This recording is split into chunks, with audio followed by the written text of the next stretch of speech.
जय हिंद साथियों, एक बार फिर से स्वागत है आप सभी का आपके अपने इस परिवार इजी साइंस में। साथियों, आज हम डिस्कस करने वाले हैं कि साइकोलॉजी के कौन से ऐसे टॉपिक है जिससे सबसे ज्यादा प्रश्न पूछे गए हैं। पीछे के 3 सालों के पेपरों का अच्छे से विश्लेषण करने के बाद ये वीडियो बना रहा हूं, जिसमें आपको पता चलेगा कि मात्र केवल अगर रीट 2021 भी आपने अच्छे से दी है, उसका भी अच्छे से अगर विश्लेषण किया तो आपको पता चलेगा आरटी एनसीएफ जैसे छोटे छोटे टॉपिकों से भी 5 से ज्यादा प्रश्न आए हैं। आरटी का इतना छोटा टॉपिक है जहां पे कई प्रश्न रिपीट भी हुए 45 घंटे वाला। इसके अलावा आरटी से 3 प्रश्न आए हैं, एनसीएफ से अपने 1 प्रश्न आया है। इसके अलावा क्रियात्मक अनुसंधान से 2 प्रश्न आए। यानी इतने छोटे छोटे टॉपिक है, उनसे इतने सारे प्रश्न पूछे जा रहे हैं। तो अगर आप पीछे के पेपरों का अच्छे से विश्लेषण करके जिस प्रकार से वीडियो में मैं बता रहा हूं, अगर उन टॉपिकों पे आप अगर इन कम समय में अच्छा ध्यान देते हैं तो आप 25 से अच्छा स्कोर अपना कम समय में भी बना सकते हैं। प्रत्येक टॉपिक में हम बात करेंगे हर एक यूनिट से कैसे प्रश्न हर साल पूछे गए हैं और इस बार आपको कौन से टॉपिकों पर ज्यादा ध्यान देना है, जिससे हम मात्र 30 दिनों में अपनी साइकोलॉजी के एक अच्छा सा अच्छा स्कोर बना सके। तो चलिए बिना टाइम वेस्ट करते हुए आज का वीडियो शुरू करते हैं। तो चलिए साथियों, सबसे पहले फर्स्ट यूनिट की बात करते हैं, जो अपनी है बाल विकास। बाल विकास में सबसे ज्यादा प्रश्न यदि पूछे गए हैं तो मैं आपको बता देता हूं, सबसे ज्यादा इंपॉर्टेंट आपके लिए जो है वो है एक तो वृद्धि और विकास के अंदर अंतर करना। वृद्धि और क्या है, विकास क्या है, विकास के जितने भी सिद्धांत है, 1% अंतर से 1% इनके सिद्धांत से पूछा जाता है डेफिनेटली कि बताइए कौन सा एक सतत विकास का प्रोक्सिमो डिजिटल है, इसके अलावा सिफेलोकॉर्डल है, सबसे ज्यादा इंपॉर्टेंट है सामान्य से विशिष्ट की ओर है। इसके अलावा और भी जितने भी इंपॉर्टेंट है कि विकास वर्तुलाकार होता है, संचयी होता है, जितने भी जो लगभग 15 से 18 आपके सिद्धांत है उनको आप डेफिनेटली आपको पढ़ना है और उनको अच्छे से समझना है।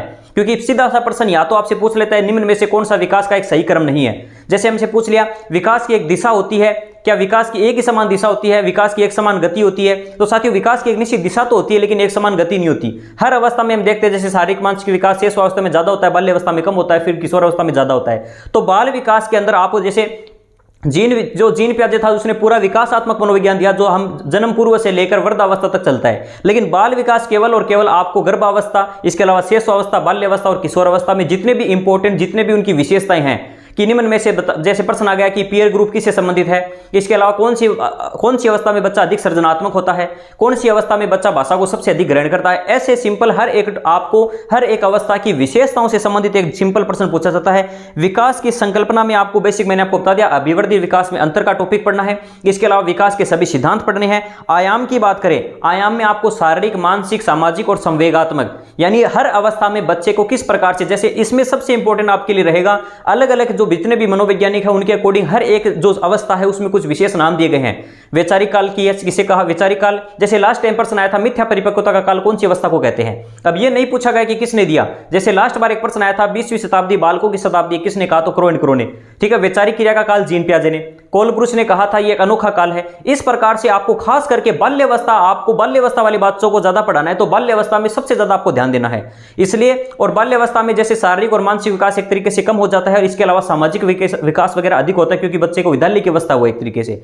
खेल की अवस्था कौन सी है, खिलौनों की अवस्था कौन सी है, छोटी छोटी बारीकियों पर आपको विशेष ध्यान रख देना है। इसके अलावा बात करूं विकास को प्रभावित करने वाले कारक और कारकों में भी विशेष जो अपने परिवार और विद्यालय का योगदान है, उससे कोई खास प्रश्न नहीं बनता, लेकिन इसमें सबसे इंपॉर्टेंट मैं आपके साथ शेयर करता हूं, वंशानुक्रम और वातावरण की भूमिका से सबसे ज्यादा अगर प्रश्न पूछे गए हैं वो अपने डायरेक्ट प्रश्न आते हैं वंशानुक्रम और वातावरण में। जैसे वंशानुक्रम के जितने भी नियम हैं, जैसे बीजमेन का नियम है सतत, अपने बीजमेन का है जो अपन कहते हैं ना इसका बीज कोष की निरंतरता का सिद्धांत। इसके अलावा इसे उपार्जित लक्षणों की अवंशागति का सिद्धांत भी दिया है कि उपार्जित जो गुण होते हैं, जिन्होंने लेमार्क ने कहा था कि अगली पीढ़ी में ट्रांसफर होते, बीजमेन ने कहा अगली पीढ़ी में ट्रांसफर नहीं होते।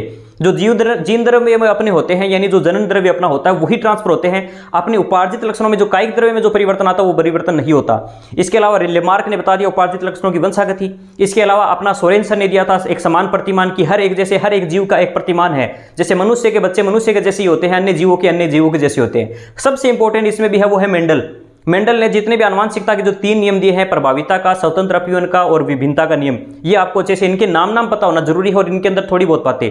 इसके अलावा गाल्टन का जो नियम है जैव सांख्यिकी का, कि जैसे जैसे पीढ़ी पीछे आती है उनका परसेंटेज कम होता है, जैसे माता पिता का 50-50%, दादा दादी का 25-25 और इससे 12.5% यानी कम होता जाता है जैव सांख्यिकी। ठीक है, उस पर आप ट्रिक बना के कैसे भी याद रखना, आपको जितने भी विकास के सिद्धांत है, आनुवंशिकता के जितने भी सिद्धांत है उनको अच्छे से याद रखना है, अभिवृद्धि विकास में अंतर याद रखना है। इसके अलावा इसमें सबसे इंपॉर्टेंट और अगर कोई है तो वातावरण की भूमिका में इतना कोई खास इंपॉर्टेंट नहीं, लेकिन फिर भी आपसे पूछ सकता है वातावरण में, जैसे वुडवर्थ से संबंधित कोई कथन पूछ सकता है कि वातावरण और आनुवंशिक का जो गुणनफल होता है वही क्या होता है, अपना विकास होता है। तो ऐसे कुछ सिंपल प्रश्न इससे पूछा जा सकता है। परिभाषाओं पर आपको ज्यादा गौर और फिक्र करने की जरूरत नहीं है, क्योंकि परिभाषाओं से बहुत ही कम प्रश्न पूछे गए हैं। हाँ, किसी व्यक्ति के अकॉर्डिंग कौन सी अवस्था को क्या विशेष एक नाम दिया गया है वो आपसे पूछा जा सकता है, तो इसमें आपको खास करके इतना ध्यान रखना है। इसके अलावा जीन प्याजे और वाइगोट्स के वो अगले अधिगम वाले टॉपिक में डिस्कस करेंगे। यहां पर मैं आपको बेसिक मैंने आपको बता दिया, इनको खास करके आपको ध्यान रखना है।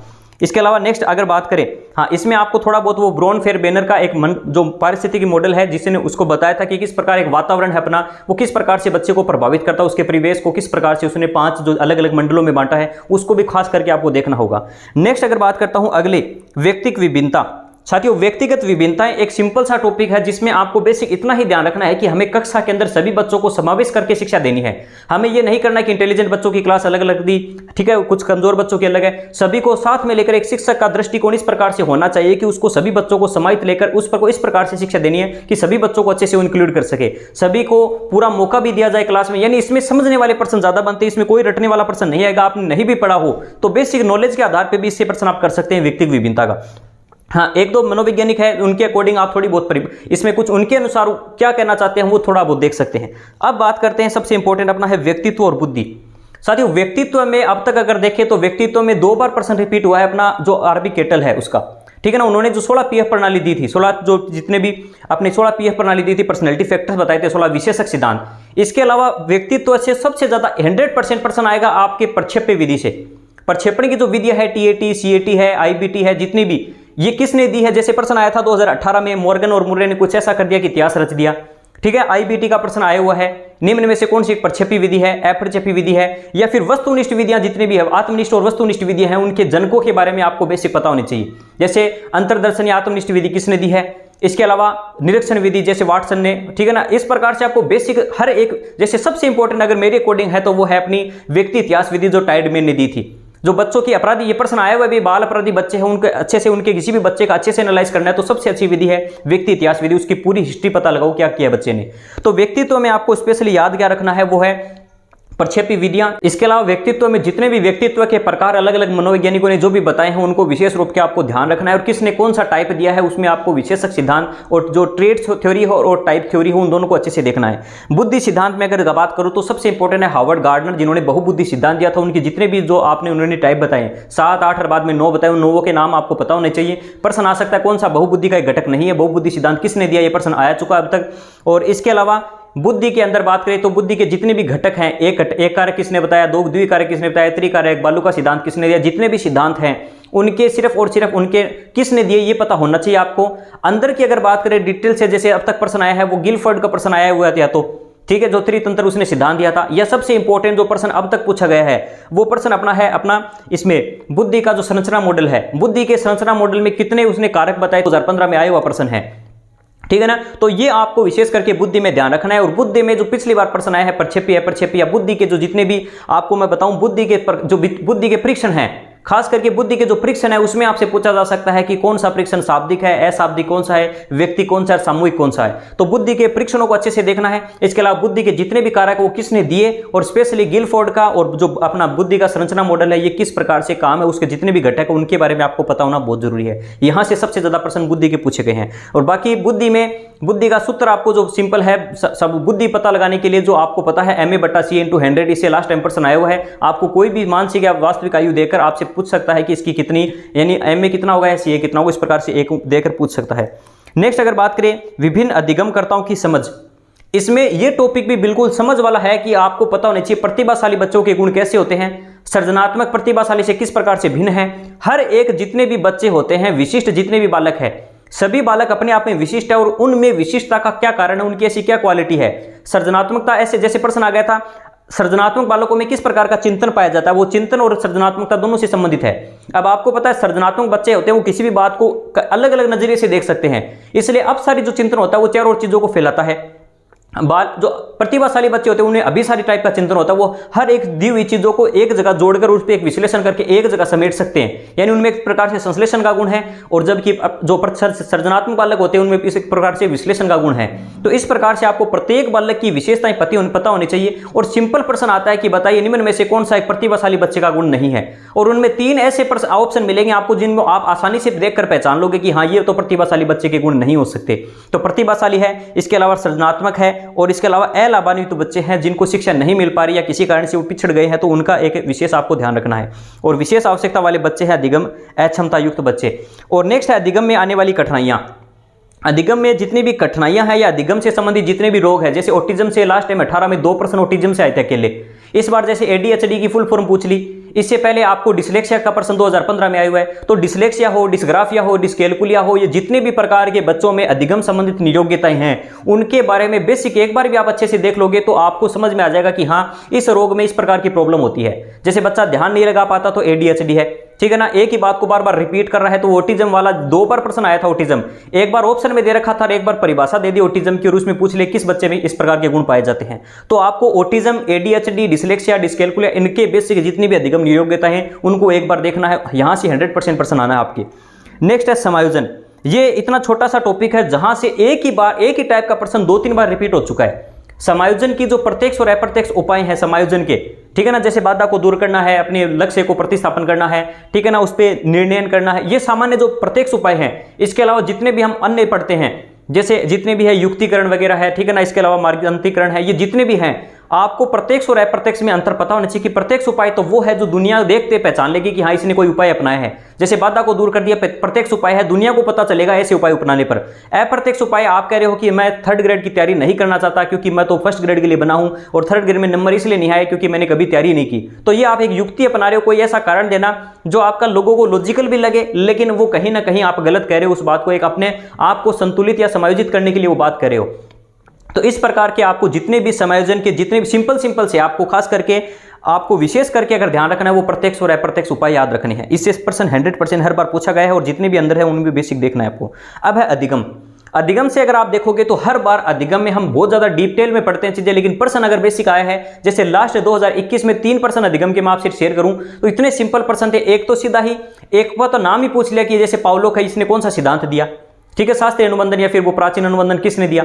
एक प्रश्न आ गया जैसे स्किनर का अंदर से प्रश्न की जो ऐसा कौन सा सिद्धांत है जो बात करता है कि रिजल्ट के ऊपर, रिजल्ट या आने के बाद पुनर्बलन देना चाहिए। तो इस प्रकार से एक दे रखा था कि रिजल्ट आने के बाद बच्चों को प्रतिपुष्टि दो, तो वो है अपना स्किनर वाला सिद्धांत। इसके अलावा एक प्रश्न दे दिया था बांडुरा का जो अपने प्रश्न दे रखा है सामाजिक सिद्धांत जो उसने दे रखा है, उसमें सिंपल उसने जो बता रखा है कि बच्चा किसी भी चीज को जिस प्रकार से इमिटेट करके अनुकरण से सीखता है, किसी बच्चे दूसरे को मॉडल का सिद्धांत भी कहते हैं, इसे प्रतिदर्श का सिद्धांत, कि दूसरों को देखे किस प्रकार से बच्चा 4 स्टेप बता रखे उसमें। सबसे बच्चा पहले उस किसी भी चीज को ध्यान लगाता है, अटेंशन करता है, उसका ग्रहण करता है, फिर उस काम को करता है और उस पर जैसा उसको फीडबैक मिलता है उस चीज को वो रखता है या उसको छोड़ देता है। तो इस प्रकार से वो 4 चीजें दे रखी थी, उनको क्रम में जचाना था। तो ये 3 प्रश्न इस टाइप के अधिगम से आए हुए। अधिगम में आपको क्या पढ़ना है, अधिगम में आपको विशेष रूप से ध्यान रखने जितने भी सिद्धांत दे रखे हैं, जैसे प्रयास त्रुटि किसने दिया, पुनर्बलन का सिद्धांत किसका है, ठीक है, सबलीकरण का एक ही सिद्धांत के जितने सारे नाम हैं उनमें खास करके इंग्लिश का सिद्धांत का नाम आपको पता होना चाहिए।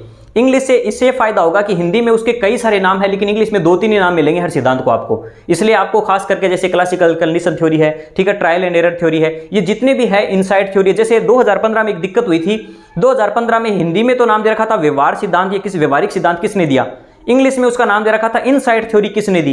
अब बच्चे जिन्होंने हिंदी में पढ़ा था उसमें ऐसे ऑप्शन दे रखे थे तो बच्चे कंफ्यूज हो गए, लेकिन जिसने इंग्लिश के अकॉर्डिंग किया इनसाइट थ्योरी तो उनको पता था इनसाइट कहते हैं सूर्य के सिद्धांत को जो कोलर वगैरह ने दिया था। तो इसलिए स्पेशल हमेशा याद रखना किसी भी पेपर में अगर कोई प्रॉब्लम होती है शब्दों में तो हमेशा इंग्लिश को माना जाता है। इसलिए आप विशेष करके इन सिद्धांतों में इंग्लिश के वर्ड जरूर देखना और साथ में जितने भी सिद्धांत है वो किसने दिए ये आपको पता होना चाहिए। अंदर की बातें आपको हर एक सिद्धांत का कॉन्सेप्ट क्लियर होना चाहिए कि हाँ प्रयास त्रुटि ज्यादा से ज्यादा प्रयास करा के एक यंत्र की तरह बच्चे का उपयोग ले रहा है।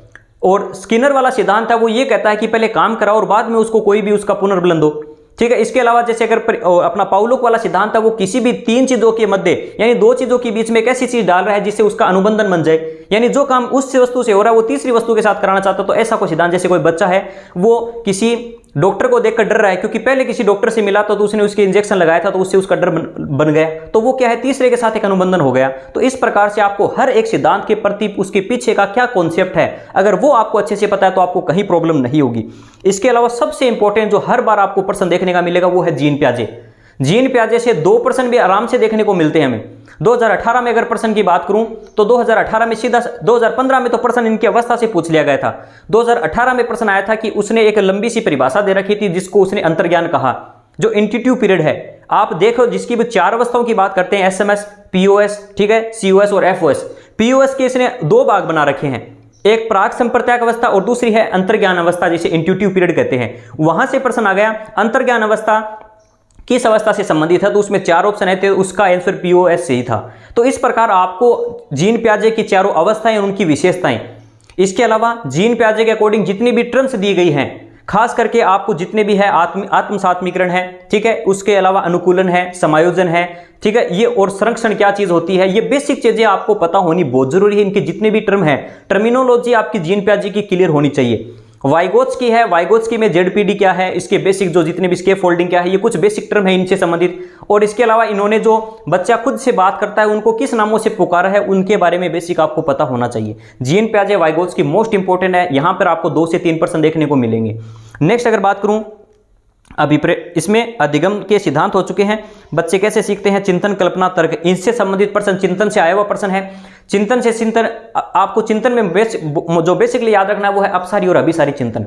अभिसारी चिंतन, अभी सभी को समेट देता हूं, ट्रिक से याद रखना, अभी सारे को समेट देता हूं, तो यानी एक कर देता हूं अभिसारों को, ठीक है। और अपसारी होता है फैलाना, जैसे किरणें भी 2 टाइप की होती है, अभिसारी और अपसारी। अभिसारी जैसे लेंस होता है, जैसे अवतल लेंस है वो चीजों को एक जगह, अवतल दर्पण जो होता है वो चीजों को एक जगह कर देता है, उत्तल दोनों को अलग अलग कर, वैसे ही ठीक इसमें भी चिंतन 2 टाइप के होते हैं। अपसारी चिंतन पाया जाता है सृजनात्मक में, अभिसारी पाया जाता है प्रतिभाशाली बच्चों में। कल्पना और तर्क, आपको देखिए एक बात बता देता हूं, ये वैसे टॉपिक संबंधित है अभिवृद्धि विकास से ही। विकास में हम जो मानसिक विकास पढ़ते हैं वहां पर जैसे 2015 या शायद 18 में एक प्रश्न आया था, ज्ञान की प्रथम सीढ़ी क्या होती है। सबसे पहले बच्चे को किसी भी चीज का ज्ञान होता है उसकी संवेदना से, सेंसेशन से। संवेदना के बाद उसमें होता है प्रत्यक्षीकरण। प्रत्यक्षीकरण के बाद किस प्रकार से बच्चा किसी चीज के प्रति एक संप्रत्यय बनाता है। संप्रत्यय के बाद उसमें एक तर्क या चिंतन उत्पन्न होता है, ठीक है, या कल्पना करता है बच्चा और चिंतन और तर्क करता है। और लास्ट में एक आंसर आता है समस्या समाधान।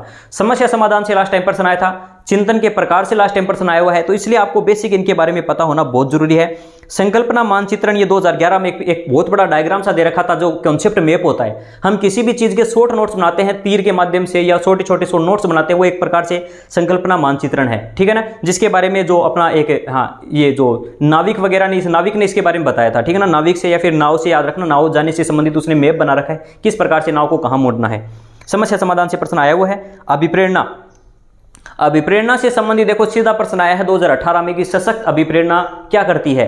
पावरफुल मोटिवेशन होता है, बच्चे को सीखने के लिए और ज्यादा उकसाएगा, यानी बच्चे को ज्यादा सीखने, जल्दी सीख जाएगा बच्चा मोटिवेटेड है। अगर आप ये वीडियो इस वक्त देख रहे हो, पूरी देख रहे हो, इसका मतलब आपके अंदर कहीं ना कहीं मोटिवेशन है कि हाँ मैं उन चीजों को जानने की कोशिश करूं जो एग्जाम में ज्यादा पूछे जा रहे हैं। देखिए साथियों, ज्यादा पढ़ने से नंबर नहीं आते, नंबर आपके तभी अच्छे आते हैं जब आप चीजों को समझोगे कि कहां से प्रश्न आ रहे हैं। आप सिर्फ और सिर्फ एक मशीन की तरह काम कर रहे हो कि किताब लाई, पहले पेज से पढ़ना शुरू किया, अंतिम पेज तक पढ़ दिया, लेकिन आपने कभी ये जानने की कोशिश नहीं की कि किस टाइप के प्रश्न ज्यादा आते हैं, किस टाइप के कम आते हैं, क्या एग्जाम का लेवल हो सकता है, क्या एग्जाम का पैटर्न है, पीछे किस टाइप के मॉडल पेपर या जितने भी अपने, खास करके मॉडल पेपरों के निकालने की जरूरत ही नहीं है। पीछे आए हुए level first, level second psychology के सभी पेपरों का अच्छे से विश्लेषण कीजिए। आपके वहां पर आपको यह मान लिया 30 में से 15 प्रश्न वो मिलेंगे जो पीछे के आए हुए 6 पेपर हैं, लेवल फर्स्ट लेवल सेकंड के मिला के जो 6 पेपर हैं, या देख सको तो 11-12 का पेपर भी देख लेना, आपको साइकोलॉजी में 1% ही प्रॉब्लम नहीं आएगी। कम से कम आपको ये मानो 15 से 20% वहीं पर सही हो जाएंगे, वही रिपीट प्रश्न हो जाएंगे।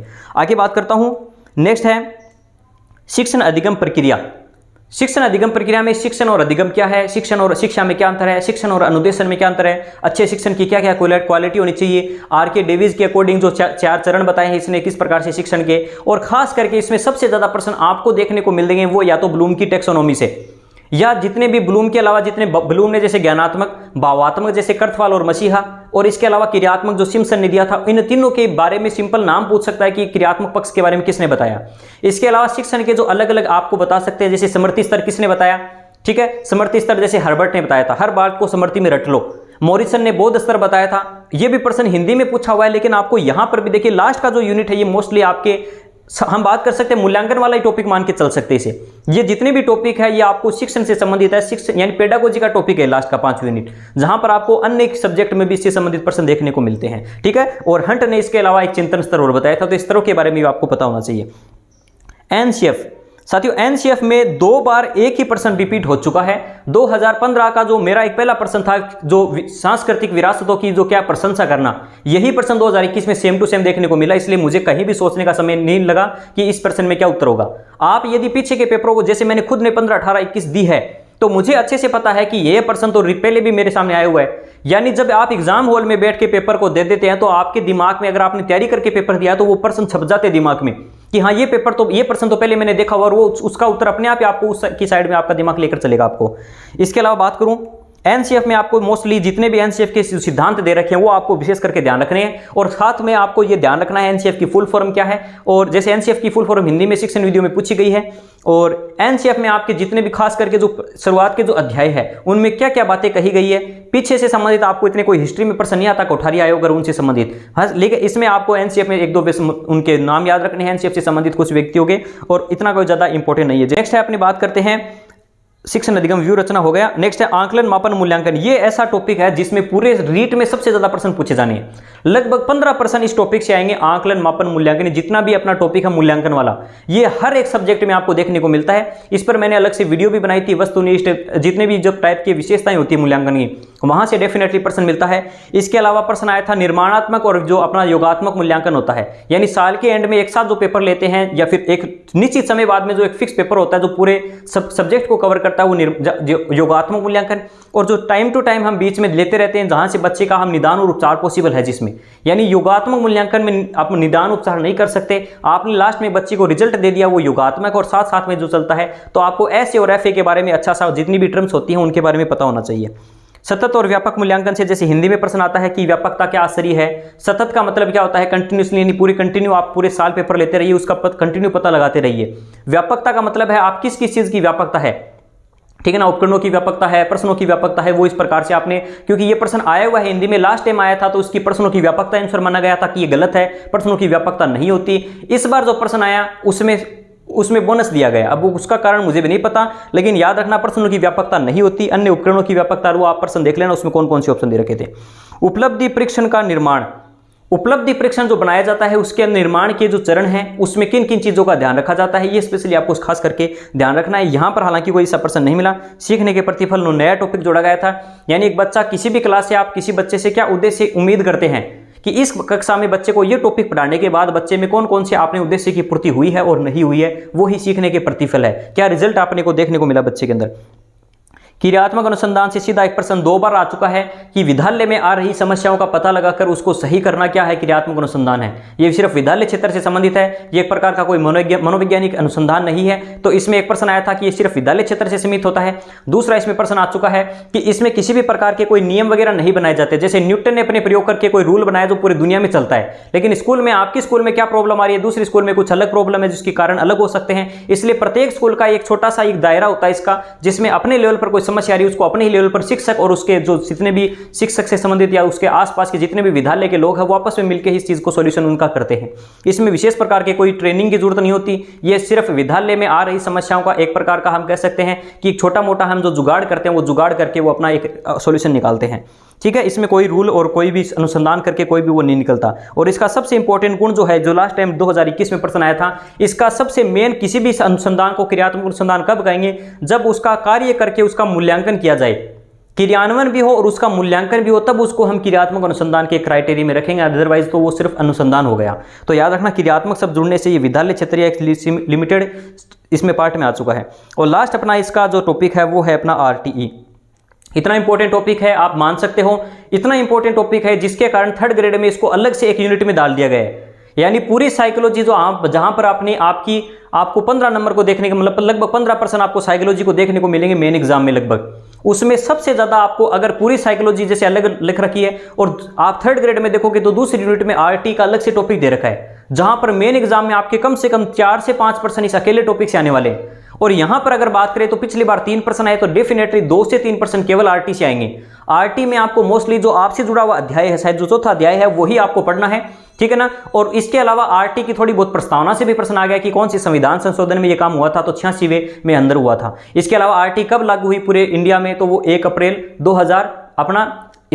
2010 में लागू हुई थी, ठीक है, जम्मू कश्मीर को छोड़कर। और बाकी एक बात ये प्रश्न आता है राजस्थान में कब लागू हुई, तो साथियों राजस्थान में लागू तो पूरे भारत के साथ ही हो गई, लेकिन उसमें थोड़ा बहुत मॉडिफिकेशन करके 1 अप्रैल 2011 में फिर अलग से उसका थोड़ा संशोधन किया गया था। लागू सभी पूरे इंडिया में एक ही साथ एक ही समय पर हुई है, जम्मू कश्मीर को छोड़कर, ठीक है। और इससे संबंधित आपको कुछ बेसिक जैसे घंटे कितने घंटे हैं, और लेवल फर्स्ट में प्रश्न आया था शिक्षक और छात्रों का अनुपात कितना होना चाहिए अलग अलग लेवल पर, तो आपको बेसिक सिर्फ आरटी के अंदर पढ़ना है। तो मैंने पूरी साइकोलॉजी का विश्लेषण करके आपको बताया है किस प्रकार के प्रश्न पीछे के सालों में पूछे गए हैं, कौन से टॉपिकों से ज्यादा पूछे गए हैं, आपको किन टॉपिकों को कम समय में ज्यादा समय देकर आप अच्छा स्कोर कर सकते हैं, ठीक है। गर्मी थोड़ी ज्यादा है इसलिए थोड़ा सा माफी चाहूंगा, थोड़ा आप मुझे लग रहा है आपको कोई अगर वीडियो में किसी प्रकार की मैंने पूरी कोशिश की है आपको अच्छे से समझाने की कोशिश करूं, और मेरे हिसाब से मेरा जो एक विश्लेषण है वो आपके लिए काफी सटीक और काफी ज्यादा उपयोगी साबित होगा। अगर सच में आपको लगता है कि मेरी ये मेहनत आप सभी के लिए कुछ हेल्पफुल साबित होती है तो वीडियो को लाइक और चैनल को सब्सक्राइब जरूर करना। धन्यवाद। जय हिंद।